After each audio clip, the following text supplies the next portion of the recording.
episode of AI Chronicles. So, it's the month of March. March 8th is International Women's Day, but I was too impatient to wait for it to celebrate. So, I invited my two special guests, Aisha and Muniba, who are two very passionate girls joining us all the way from Pakistan to share their data science journey.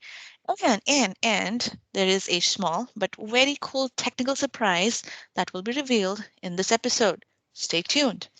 Well, hi girls, how are you doing today? Hi, we're doing good. Thank you so much for inviting us. We are so excited to meet with you and discuss about, and especially on Women's Day, that was the best invitation ever. Awesome. Yeah, it's How are such a you great doing, guys? experience getting to a podcast. Thank you Yay! so much. I'm glad I'm able to enable that. I'm pretty excited to talk to you, both of you. So rather than waiting, let's get started.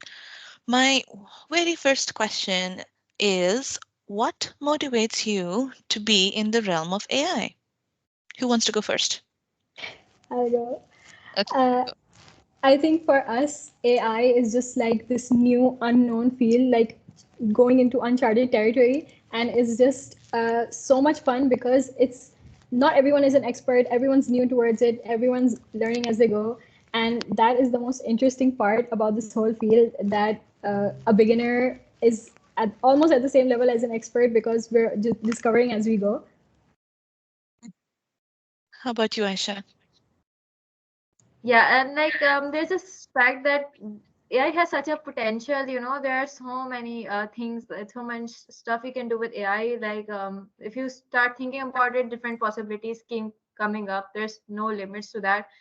All of the top companies, whether they're tech companies or non-tech companies, it doesn't matter. All of them are switching to AI and they're incorporating AI in their workflow. The point is that the AI has a huge potential to change the world and to make the world better, to help people. So that's what's super exciting about AI, because contributing is so many possibilities of contributing to the world, to the betterment of the world through AI.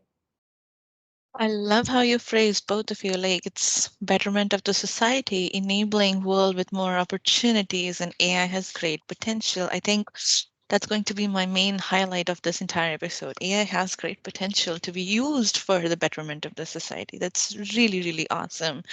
And I mean, excuse me. For people to know and realize that AI has the potential, if used it properly, I think it will help the society greatly in vast way, in many different ways, I'd say. So, speaking of AI and its potential and so many different things, and still being a little unknown, how is the availability of resources and opportunities where you ladies come from? Like, do you see an evolution or the growth of opportunities in AI where you Uh, are? Yeah, definitely. I would say that the availability of resources, definitely coming from a third world country, it's a little bit scarce, especially when it comes to hardware and GPUs. Those sort of things, like the most high tech computers, are not readily available. And I think more than that, not just the hardware, it's just the specialization and people who are specialized in this field, like the experts, local experts who have detailed in-depth knowledge of this field are very scarce from where we come from, and that sort of creates a barrier in the whole ecosystem of new people not arriving or not having enough mentorship opportunities and stuff like that. Mhm. That makes sense. Yeah, Mhm. basically what you have to mostly focus on, if you really want to grow in this field, you have to look online. Online, I would say there's an abundance of courses. You have YouTube, you have Coursera, so much stuff going on there. So definitely there are a lot of resources that you can find online, and I think that's quite plenty enough to get to have a lot of knowledge. And with that being said, I would also say that, like Muniba mentioned, that at this point the opportunities and the resources are quite scarce, but they are growing. Like the tide is turning. We see daily how people are getting into AI and opportunities are increasing. There are more all sorts of people that are switching to AI now. So yeah, definitely, the opportunities and resources are emerging, and it's getting a lot better in terms of opportunities and stuff. That's good. That's good. And so you mentioned like, multiple online resources or courses on YouTube or Coursera, deep learning, etc.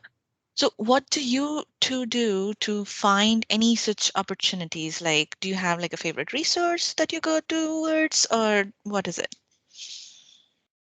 I think definitely just looking online for, because everything's available, and especially structured courses like Coursera are sort of mentor led and have experts explaining them. So that's definitely one for learning. But more than that, I would say that networking and seeing all these LinkedIn and Twitter and seeing what researchers or companies that are innovating are posting, I think that's like a very good place to learn, because that's where the true trends are starting and Mhm. beginning. And so you see what's happening in real time rather than waiting for a course or something like that.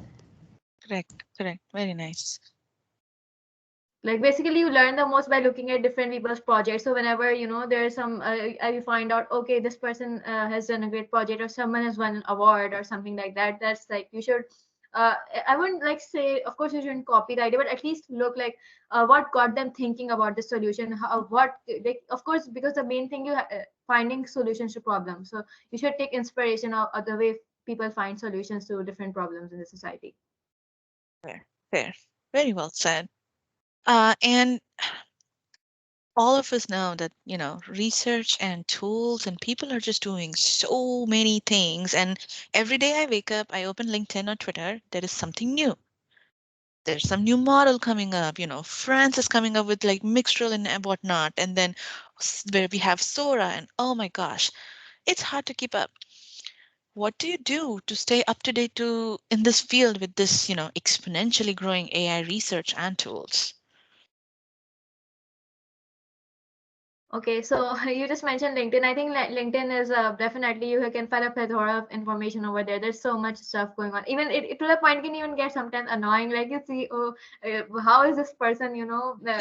How is this person uh, getting to do everything, and I'm just stuck here. So yeah, LinkedIn is definitely a good, a good resource to keep up to date with things. Another is like you can watch YouTube videos. I think instead of, I mean, a lot of us are, pretty much everyone is addicted to, like, while eating, we watch YouTube videos. So I think you can, like, if you try to switch it, maybe not very technical videos, but like podcasts and stuff, some light videos, but at least they're at your knowledge base, right? You keep up to date with trending stuff and new stuff. So yeah, that's something like reading articles and all that stuff is a very good way to keep up with everything. Nice, Yeah, nice. I also think that with all this information, you have to be kind of selective and have a very selective focus on what you're taking in and actually learning from. Mhm.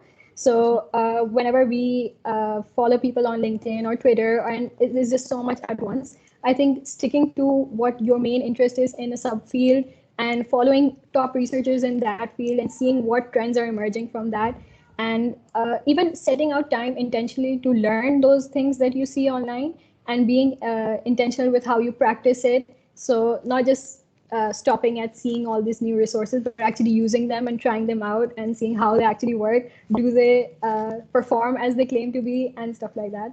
I think that would help a lot. Pretty very well said. And I like how Aisha said that, you eat and you watch something or the other, might as well watch some educational video. Good use of time, very productive. Um, please educate me. So I'm a little unaware. Where you guys live, are there like AI meetups that happen? Mm, Not so much so. I would Mm-hmm. say Like there very yeah, there rare. are different tech meetups. There are different tech meetups. Like there's this women in tech meetup and stuff, but not AI focused. So that's the thing, not a lot of specifically for AI.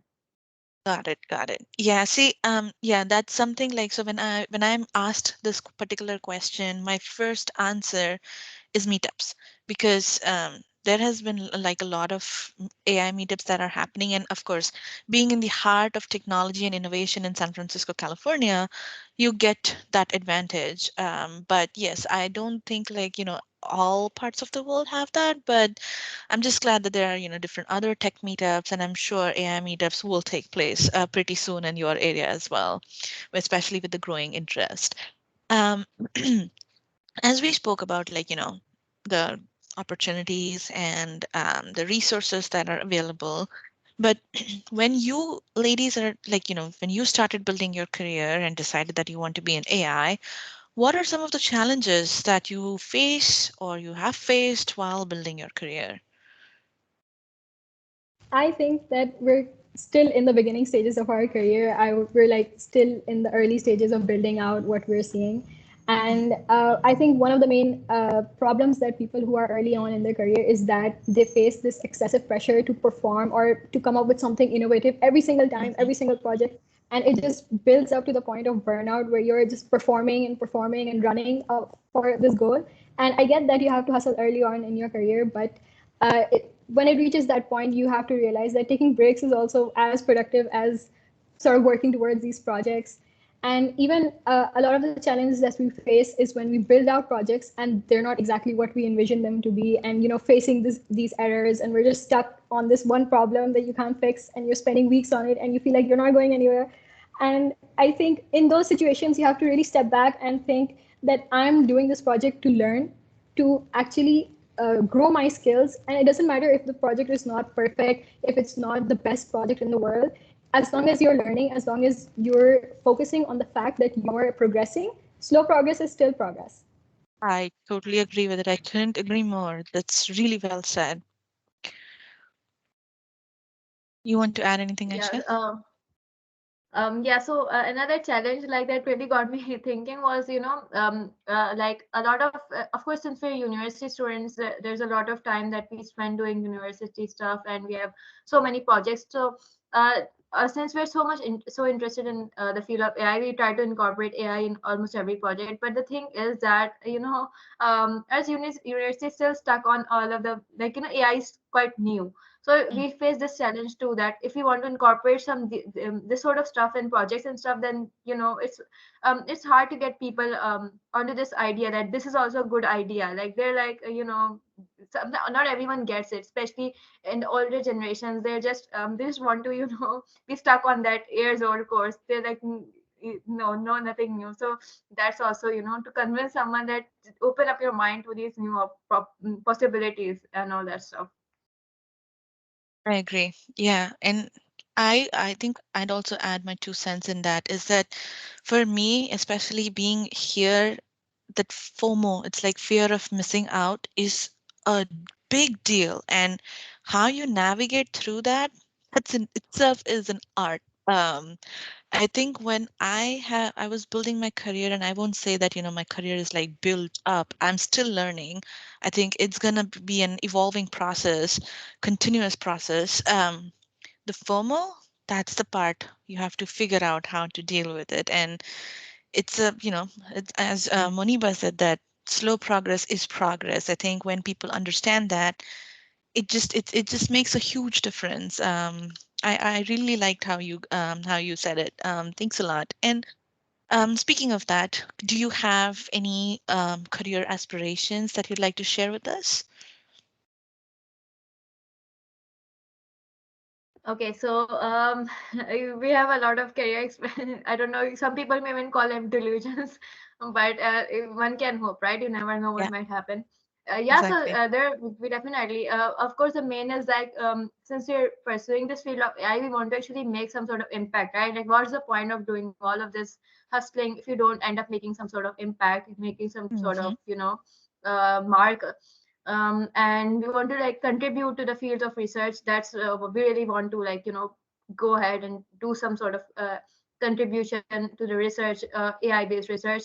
Other than that, yeah, so one more thing, like, of course, nowadays pretty much everyone knows how there are a lot of harms of AI along with the good. So that's also we want to work on mitigating the harmful things about AI and harnessing the good stuff about AI to, like, so make sure it's used as much as possible for good stuff and not bad stuff.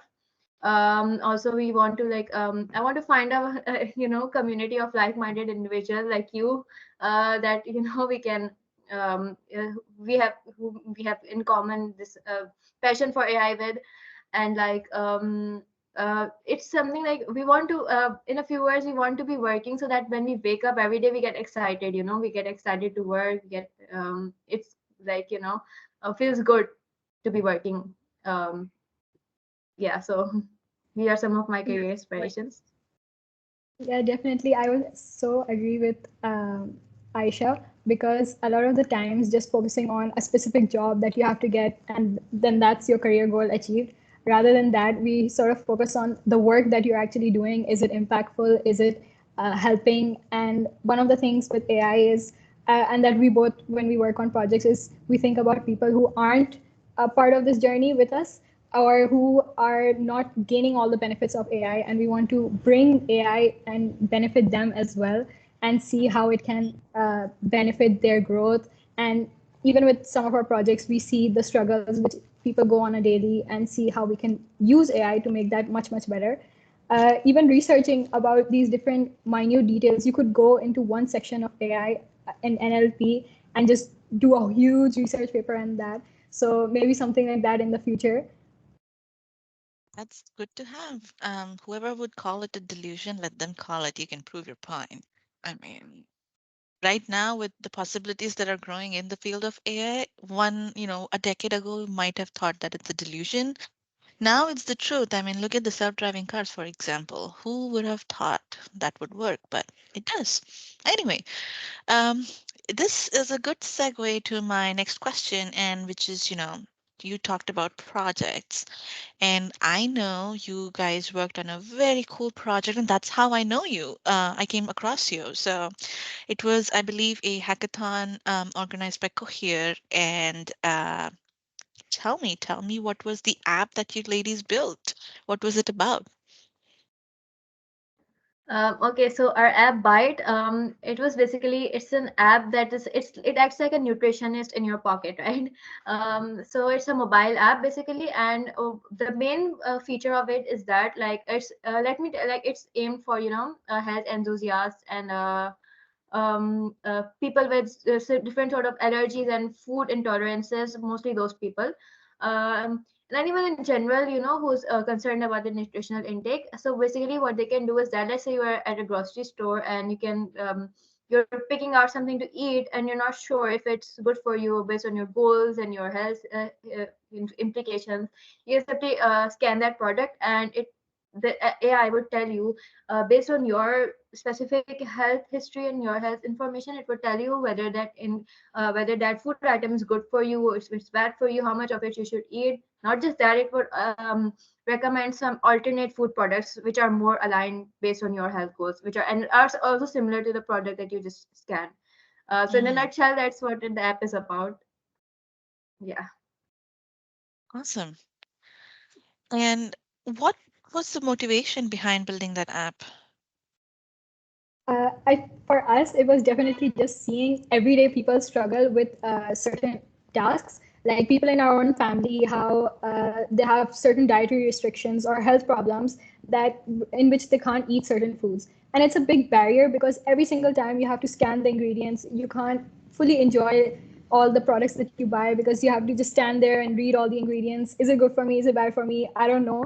And that's where we started with a genuine problem which people were facing, and we thought of how can we solve this with AI, and we could with RAG, and giving people this opportunity to just have a scan and go situation. Is it good for me? Is it not? And gain more advice on what else to eat instead. So basically helping people make healthier decisions in an Nice. easier way. Awesome. All right. I want to see a quick demo if you guys can show. Oh, before you give the demo, could you tell us like what are the tools and what did you guys use in terms of technology? Well, we definitely used, first of all, Cohere's endpoint, which Mm-hmm. the connector mode and the query mode. for both Okay. the different features that we have. And we use basically Weaviate's vector database to hold in Nice. all that data that we get through RAG, the amazing world of RAG. And then we also use Langchain for the data Mhm. ingestion. So we'll show you all in the demo what stage we use Awesome. what so that you have a better idea. Okay, let's go. I'm excited to see it again.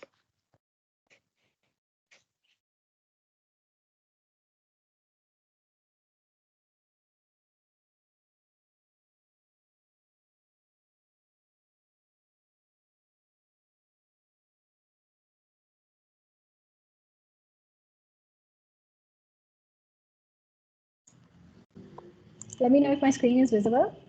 Yep, it is. Go for it. Yeah. So basically, our application starts off with the idea of helping people gain advice from a nutritionist in their pocket and discovering a healthier version of themselves in a much easier way. And it all starts with this sort of login feature that we did through multi-tenancy. And what it Mhm. does is create different vector spaces for different users so that all their private information is in separate spaces, not interfering with anyone else's data. It's private in transmission, private in receiving the information. And it was done through Weaviate's multi-tenancy feature, which I highly Mm. recommend you guys to go check out. It was super, super helpful, and we got to know about it through the Weaviate mentors. Then we go on to filling out a form. This is basically key to making the advice personalized to you. And Mhm. here we were just assuming a personality about someone who's looking to gain advice. So they put in any allergies that they have, like dairy, nuts, or gluten, as in this example, and Mhm. any diseases that they have. So it helps the chatbot gain a better idea of what their goals are, what their current situation is, and any Mhm. sort of dietary preferences that they have. Like you can type in low calorie foods, and all of this gives a very, very personalized and sort of specific response to whatever your queries are. Mhm. And after you fill in the form, you even have this option to upload any medical documents that are like really hard to read, and you know it contains information, but you're just like, oh, I don't know. So put it in there, and this will chunk that, put that in the vector database as well, along with your form. Like we put in a blood test report that gave more insight about your diabetes or your certain situation in that person's life, whoever uploaded it. And as it gets chunked, it'll help the chatbot even more to make personalized decisions. Now, this is the chatbot. I'll let Aisha explain this part. Okay. Okay. All right, so I'll continue. Yeah, so basically now imagine that you're in a grocery store. So you just open up your camera. This is a packet of chips, and you can simply scan the nutrition label as well as ingredients label.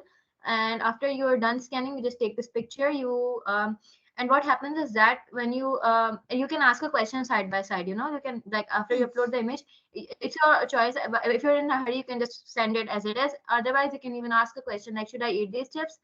Then the AI, what happens is that the ingredients and the nutrition info gets extracted, and Mm. based on that and your personal information and your medical files, a very tailored response is generated based on your needs. Not only that, Mm. it also at the same time sends us makes this call for alternate food products. So as you can see here, all of the ingredients and the nutrition info is extracted, and the response has pointed out all of the stuff. Then at the in the form it was mentioned, like it pointed out that the food is high in calories, and it's pointed out its carbohydrate and sugar content because of the diabetes option that we put. So it has basically considered all of the information that was added in the form, and it pointed out why, based on that information, this food item is not good Mm. for Mm. for me. And as you can see at the side, it has recommended some alternate food products which are better. Mhm. And now, Nice. if you can see, one of the links has been opened, and it's from amazon.com. And see here, if you see that these are much healthier chips which are lower in calories, they're more diabetes friendly, and you have the option to simply just click and buy them. So convenient and so much better for you. Not only that, it's not just restricted to scanning food labels. You can ask it other stuff as well. Like you can ask it for breakfast ideas, for dinner ideas, anything like that, nutrition and food related. So if you ask it about some good breakfast options, then it would again consider your information, your health information, and it would come up with some great ideas. Like as you can see here, these ideas are like so good. They're low in calories, they're healthy, and they're also, gluten free. None of these things has gluten in them, so that's such a, win-win situation. And you can even ask follow-up questions. And yeah, one more thing, it provides citation, so you know that the information is correct. It's not, like Mm, hallucination is the main big problem in LLMs, but it provides yeah, citations. You can see here, so it's nice. super useful. So yeah, That is that's wonderful. That was an That's it. amazing app. You guys should definitely monetize it, you know. One quick Hoping. question. So, like, where did you get the data from, like those blood reports and such? Were those just like sample ones that you found on internet? I'm gonna be transparent with you. I just asked GPT to generate some sample blood test report. That's yeah. Hey man, it's AI. You are showcasing an AI app. It totally makes sense. But that's a wonderful and a very creative idea too. All right, thank you so much for showing the demo. But I want to end with a very interesting question. Is that I want to know, like, you guys are making your career, you are in your early stage of your careers and such, but I can tell you that both of you are highly motivated to do good, to bring positive impact using technology. So what's one thing you would say to all those folks who aspire to be in AI, whether it's, early stage or just, people who are getting curious about it or just in general, wherever they are in their career? I would definitely say don't be scared or daunted by this huge AI field or think it's like something so scary that you can't get started on. Because honestly, everyone starts somewhere. So start small but dream big. That's like the one main thing I would tell people.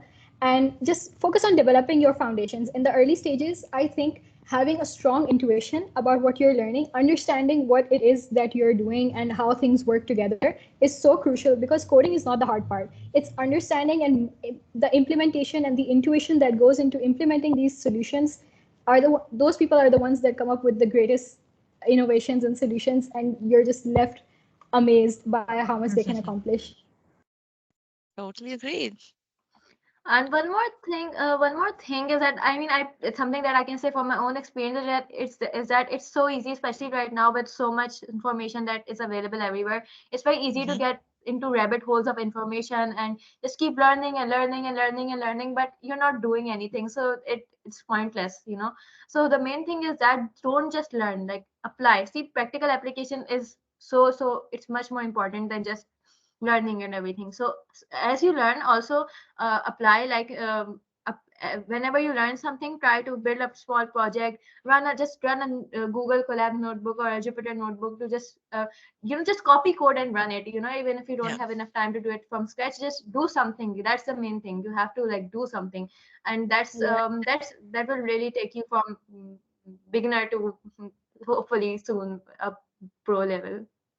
And enjoy your journey. Don't forget to enjoy what you're learning. It's obviously going to be hard, so enjoy yourself. You don't have to be perfect, you don't have to make the best project every single time. Just as long as you're learning, it's good enough, because like I said, slow progress is still progress. I totally agree. Gosh, it was such a wonderful time talking with you. I love how you guys think and what you're doing. I'm extremely impressed and really proud. I like where, the next generation is heading towards. Keep going. I strongly encourage keep building cool stuff and yes, keep inspiring. I know I am very inspired and I'm sure the audience who watches this episode, they're going to feel inspired too. And with that, thanks a lot for coming. Thanks for sharing the hackathon app and everything. Have a good one. Thank you.